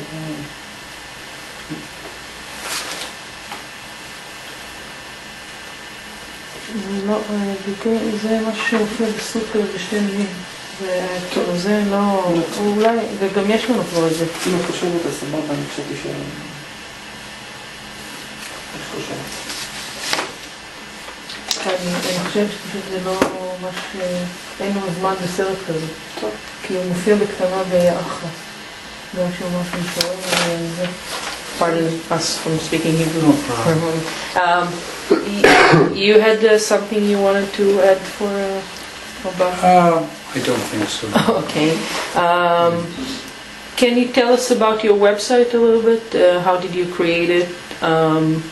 When was it? Baha'i censorship website? Yes, FG Glacier. Well, it's gone through 1998. It's gone through constant changes and revisions.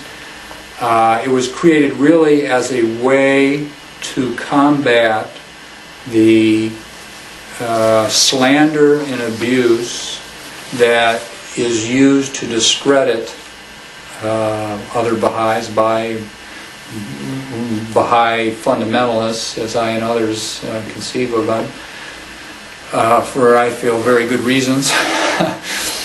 And you know, this is a tactic that goes back to the early Greeks of ostracizing, shunning, putting people out for ideological reasons or whatever.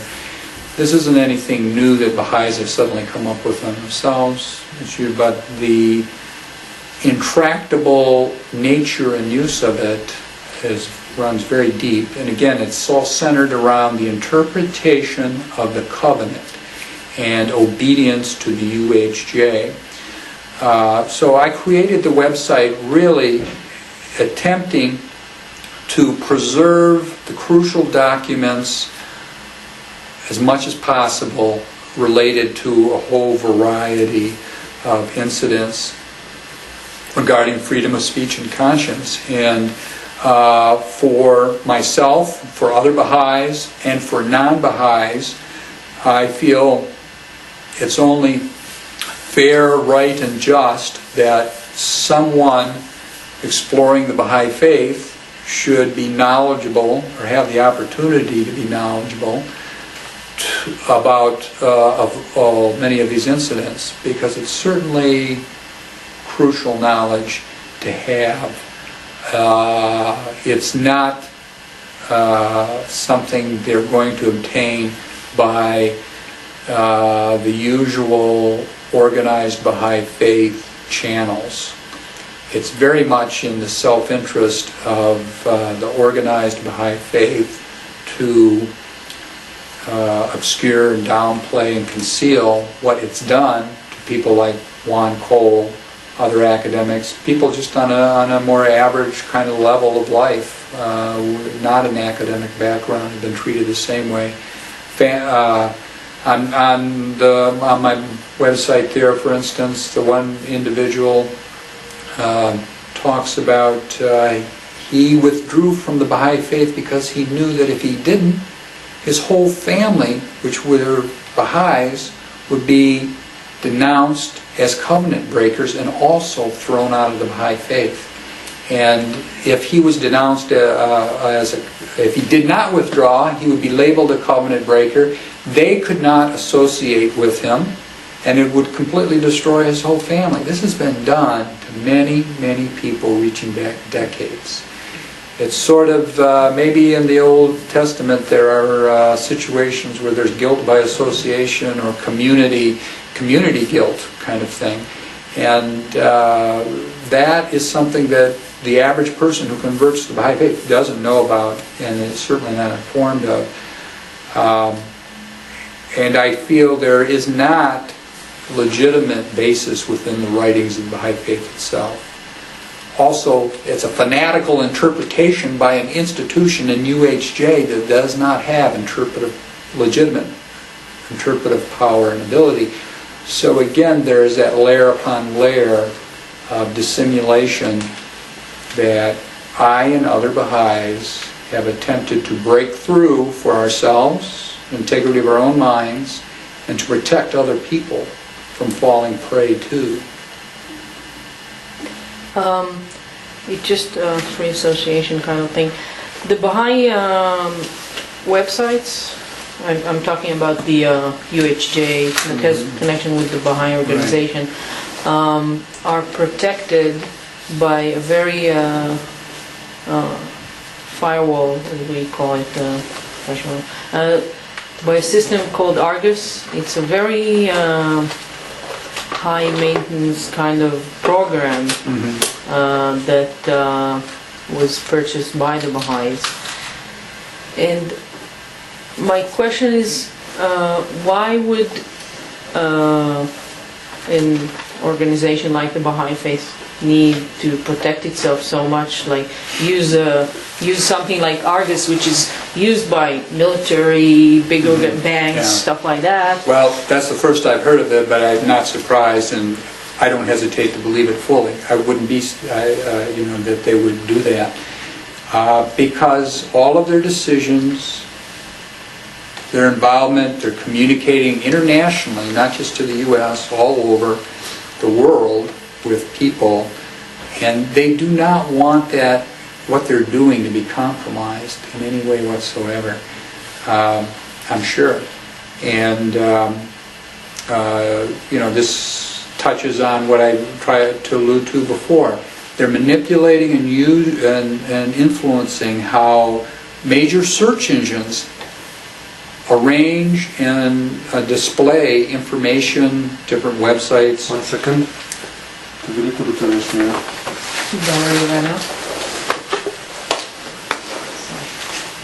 שימו את זה הגדולה. אין, זה לא תקק עליהם שם כאלה.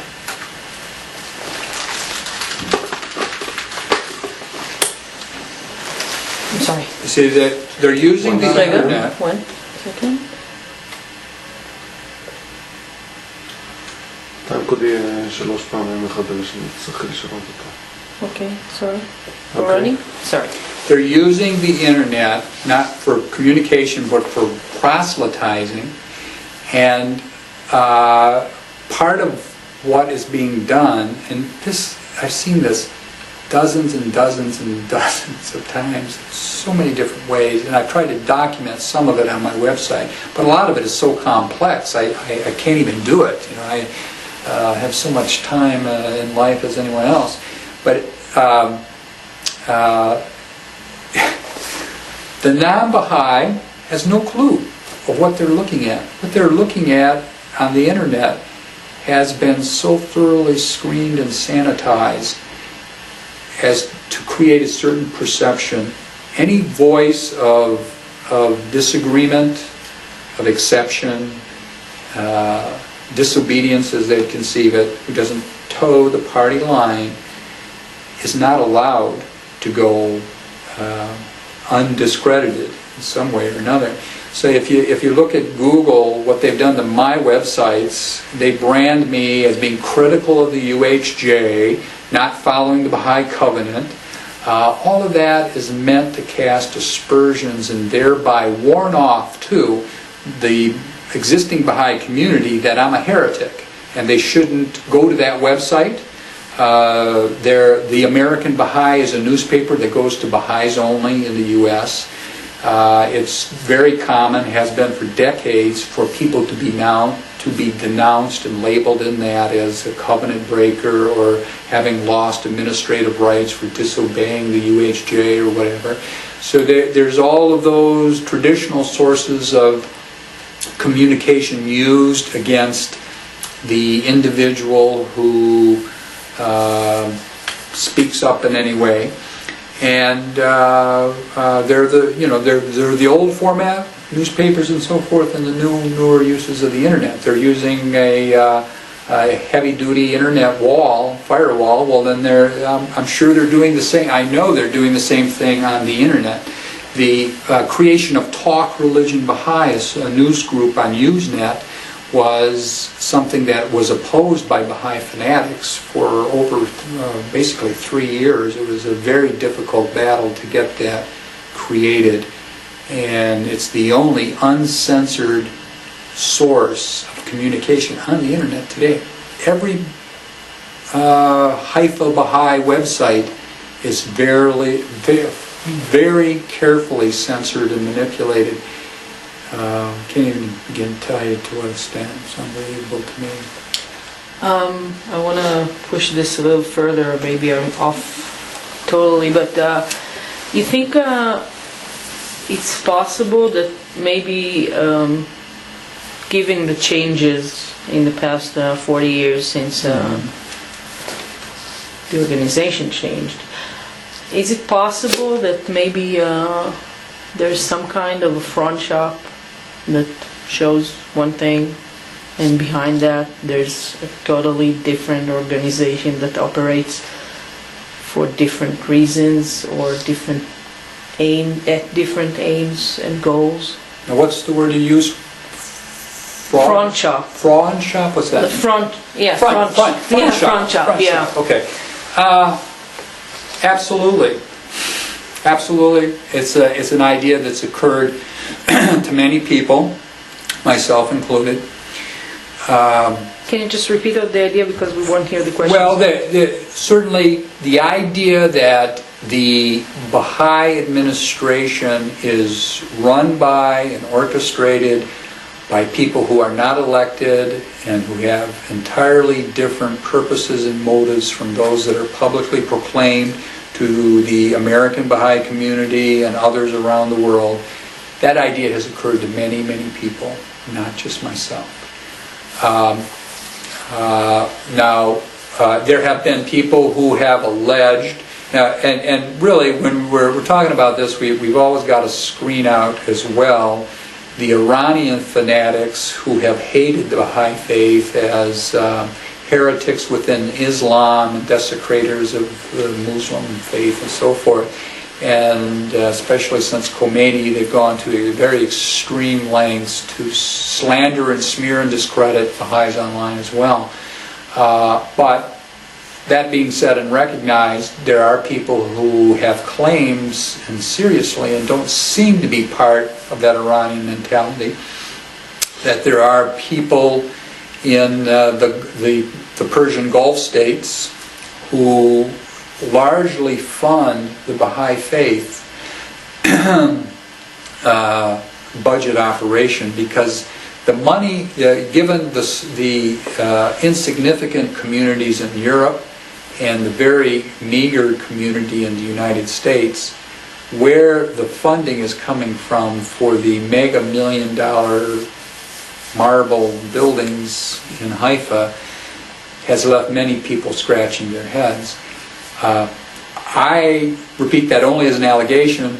I have no knowledge that that's true, but it certainly does highlight yet again that appearance and reality seems to be so complex to people in a variety of walks of life within and near or outside the Baha'i faith, that such speculations occur independently to many people. And one would think that would be different. Have you ever been to Haifa? No, I have not. You have not been to Haifa. No. Okay. Are you aware of the of the buildings? Yes, there? I am. Of the Yeah. Extensive excavations, the nuclear fallout shelters, deep underground.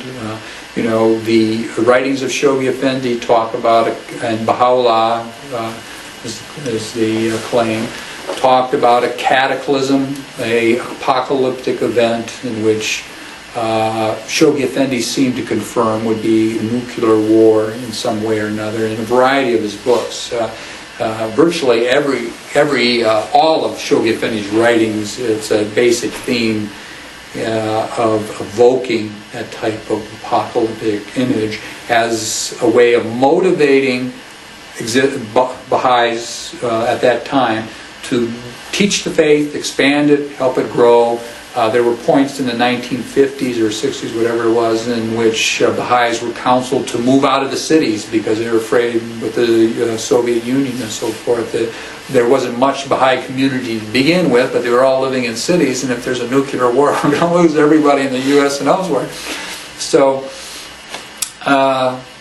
that's an impulse and belief that goes back very, very far in the Baha'i faith, and it still exists today in current UHJ statements and so forth.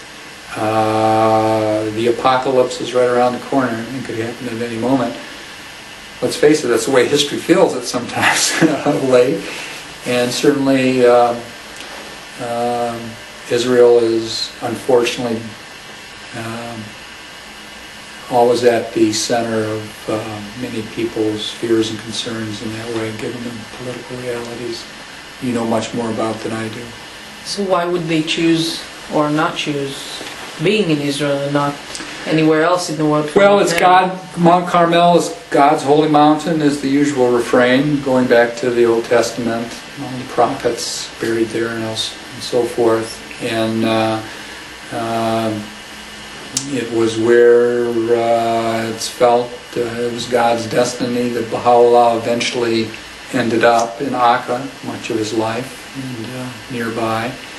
And it was Abdul Baha's decision to bury the Bab on Mount Carmel and so forth. So it's not a recent decision. It goes back 100 years at least, and is part of the Baha'i myth and program. Is the fact about the shelters, the atomic shelters and the gardens, it's a public knowledge kind of fact? Well, it's not an emphasized fact, but I don't believe there's anybody, a Baha'i, who doesn't know it. That they are? Right. It's not a concealed fact, but it's usually not emphasized. It's sort of a small and lower detail, but everybody gets it. Rest assured. Just mention what we're talking about in your sentence. I'm sorry about well, everyone understands. Baha'is understand that the Universal House of Justice made the decision to put nuclear fallout shelters deep underground on the Baha'i World Center. And so no one fails to understand that there's that still continuing threat for world civilization, for Baha'is locally. Shoghi Effendi, other Baha'i writings point out that Baha'is don't have a special providence of protection from any war event. There were Baha'is who died under Hitler in gas chambers and elsewhere, and so forth. So that's part of the reasoning, I'm sure. Beside the shelters, the structure of the underground buildings over there, are you aware of the fact that they built underground. Yes, nine stories or more underground was excavated, taken out, and you have multiple levels for all kinds of possibilities. The explanation is that's for storage of the Baha'u'llah's writings, all of the various figures, faith and writings, to protect them and preserve them for posterity, for the safety of the members of the Universal House of Justice, were there to be such an event. What they've actually built there, I don't have a clue, but that's the explanation. Do you have better knowledge? No, I don't. I just know. I do know about the 9 floors underground. Yeah. Something. Yeah. Well, that's definitely been done. It's been long. Going back at least 20 years, I can remember hearing of that. 15, 20 years in Baha'i U.S. publications that they're building the shrines, and that will be part of it, to preserve the writings, is the usual explanation for man's guidance in the future after the apocalyptic event. So that is very much part of the worldview of the Baha'i faith. The model is always the Roman Empire, the moral decline of the Roman Empire, and then the increasing social instability leading to violent upheaval, war, barbarians or whatever taking over. And out of that ruin, the Baha'i institutions will slowly rise and achieve theocratic dominance, is the belief, is the teaching.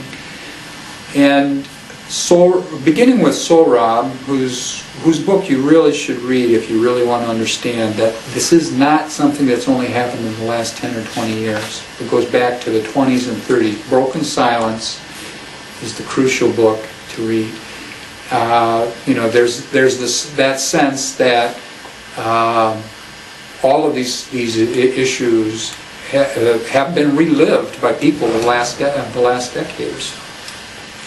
Would you be surprised if I will tell you that there is down there a concert room with a grand piano for 500 people, state-of-the-art kind of place, and there's not one single Baha'i writing in that area at least?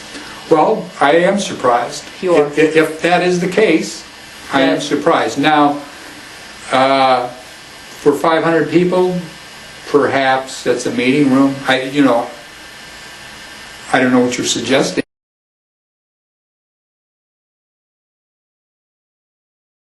About the Roman Empire, and the first thing that came to mind for me was the fact that we met a guy that he's tuning the piano over there. Mm-hmm. Which was, for me, it was weird, but maybe not. It's just the weirdest thing for me was the fact that it is on the 3rd floor underground. Such a beautiful place. Well, I'm not entirely surprised. The Baha'i House of Worship in Wilmette in the United States has a large meeting hall in the basement underground, 1 floor. For often there are very large meetings of Baha'is to elect the UHJ or whatever. They wouldn't want to have to go into Haifa and rent a hall from the Orthodox Jews or whoever, that somebody else's hall would be an inconvenience. One could argue, I don't know what the purpose of the room is. I had never heard specifically that there was a large hall there. I'm not immediately certain there's a devious reason for it being there, other than usual. There are many, many Baha'i events at which someone will be speaking, and there will truly be hundreds of people there to attend. That there's a piano isn't all that unusual. And I'm not trying to justify it. I don't know what to make of it. But there are certainly pianos and other Baha'i functions that are used. Someone will sing and so forth. What do you make of it? What are you concerned I about? just, the fact that there's a piano in every religion almost, but it's more the fact that you build a concert hall, very beautiful one, very state of the art. You cannot do it any better. Acoustically, all the materials that were used were well thought of and brought from the best sources in the world. Right. Why would you put such a beautiful thing 3 floors down and not... And that's just the 3rd floor. I mean, there are some other things. I don't know what to make of it. I agree. I don't know what to make of it either. Okay. I wanted to... I'm not saying there isn't a malicious Yeah. intent or something. I don't know that there is. It's not unusual to see. Yeah. And given the apocalyptic mentality that there will be a catastrophe and the institutions of the faith must continue even during and after that catastrophe, they're planning ahead. They most certainly do. And I wanted to ask you if you know the people who reside at the House of Justice, namely the 9 members. Who are they today? Okay, now I cannot rattle off the names, and most Baha'is cannot. And there's very real reasons why. They're often not emphasized as individuals. Their biographies are not well known. Many of those people, nevertheless, have served the Baha'i faith for decades. They've been in the administration, going back, some of them now, to the earliest generations dying off of those elected in '63 and so forth. Some of them have already passed or retired.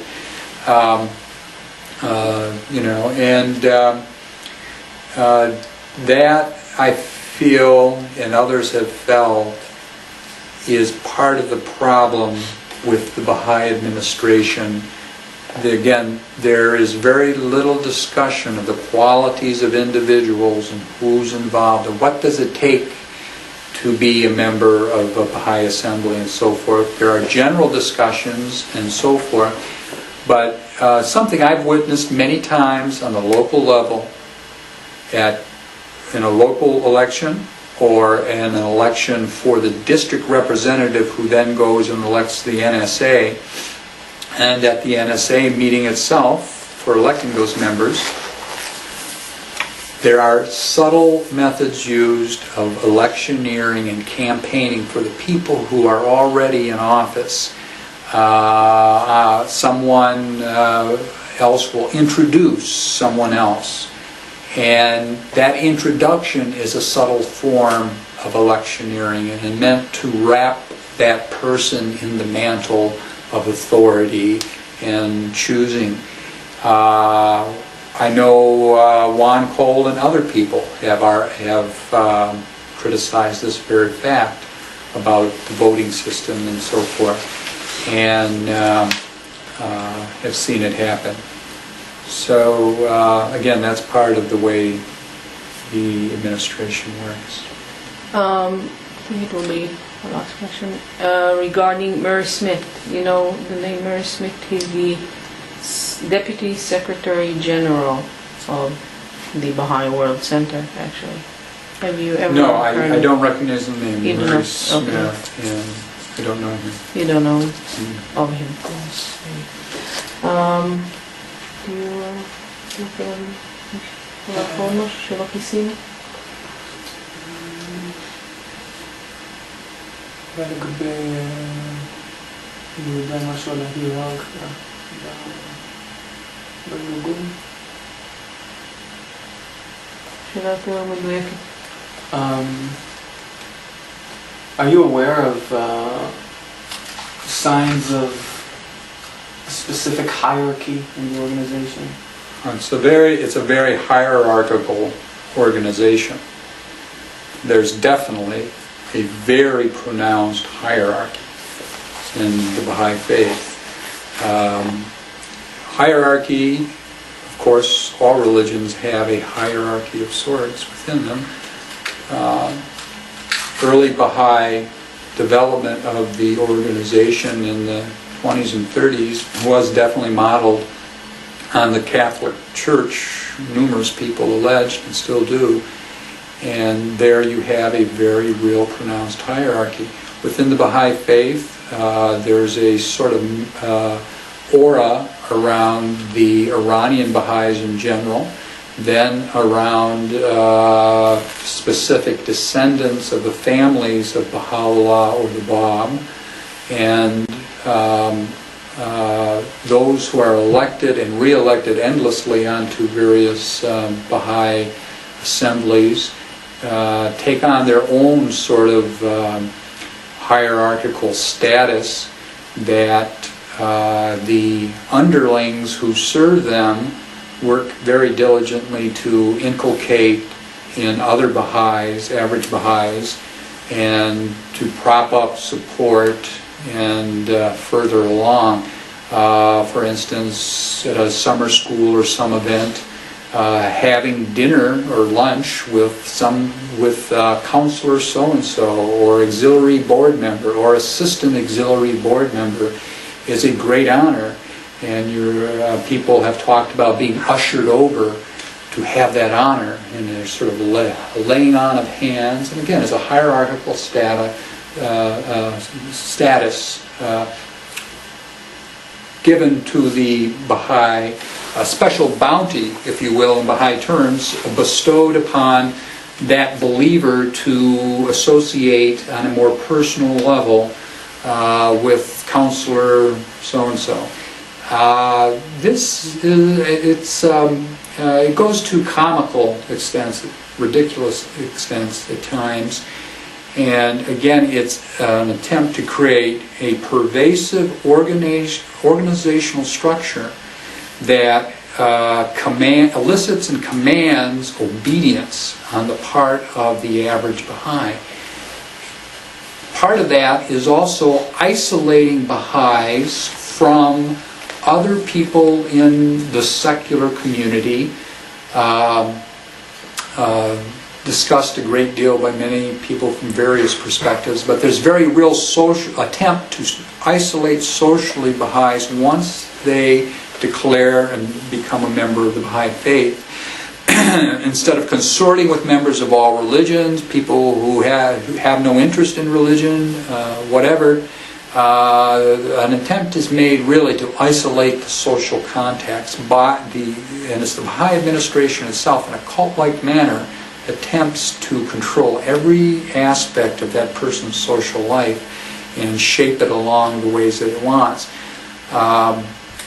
It's a very frightening and scary part of the Baha'i faith for many people, and has driven many people out. And I should add, too, here in passing on this note, tens of thousands of Americans have entered the Baha'i faith in the last 30 years or more, and have left the Baha'i faith for all of these variety of reasons. They've been driven out, scared out, whatever. And that is just an objective fact. Maybe one more question. Are you aware of Albert Lincoln's lineage, namely his blood relation with the Lincoln family? Who's Albert Lincoln?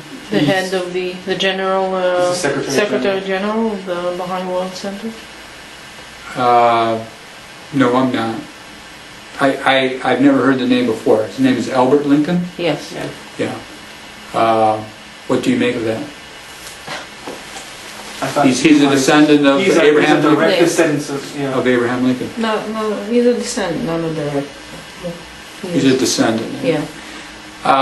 I've never heard of the man. I don't know anything about him. I'm not necessarily surprised. There are many very prominent Americans and families who have become Baha'is.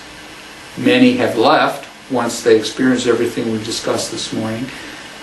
Others embrace and accept that is part of Baha'i administration and it's God's will for today and so forth, and accept the Universal House's fanatical interpretations of the covenant and so forth.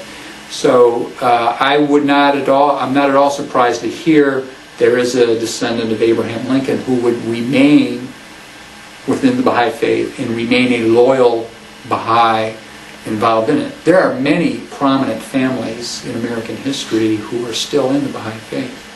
Now, but to what extent is the censorship of all material and discussion responsible for keeping these people